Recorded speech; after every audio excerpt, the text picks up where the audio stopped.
सोलापूर जिल्ह्यात उन्हाचा तडाखा दिवसेंदिवस तीव्र होत असून गुरुवारी कमाल तापमानाने 43.4 सेल्सिअसचा टप्पा गाठला।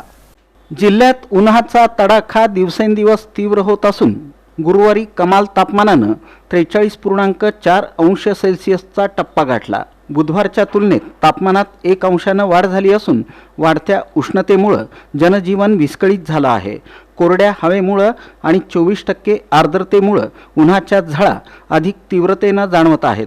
येत्या काही दिवसात तापमानाचा आलेख असाच चढता राहण्याची शक्यता हवामान खात्याने वर्तवली आहे। उन्हापासून बचावासाठी काळजी घेणे आवश्यक आहे। वाढत्या तापमानामुळे उष्माघात होण्याची शक्यता असते, त्यामुळे तहान लागलेली नसली तरीही दर अर्ध्या तासाला पाणी प्या। लिंबू सरबत, ताक, लस्सी, नारळ पाणी यासारख्या नैसर्गिक पेयांचा आहारात समावेश करा। दुपारी 12 ते 4 या वेळेत शक्यतो घराबाहेर पडणं टाळा।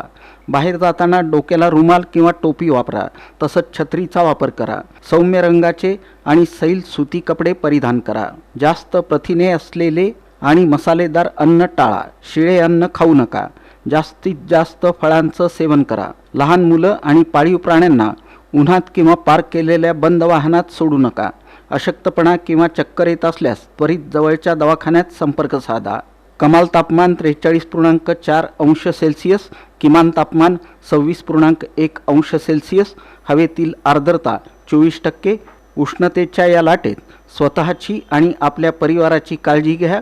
जल हेच जीवन या उक्तीप्रमाणे शरीरातील पाण्याचं प्रमाण कमी होऊ देऊ नका। नियमित अंतराने पाणी पित राहा आणि सुरक्षित राहा, असं आवाहन प्रशासनाने केलं आहे।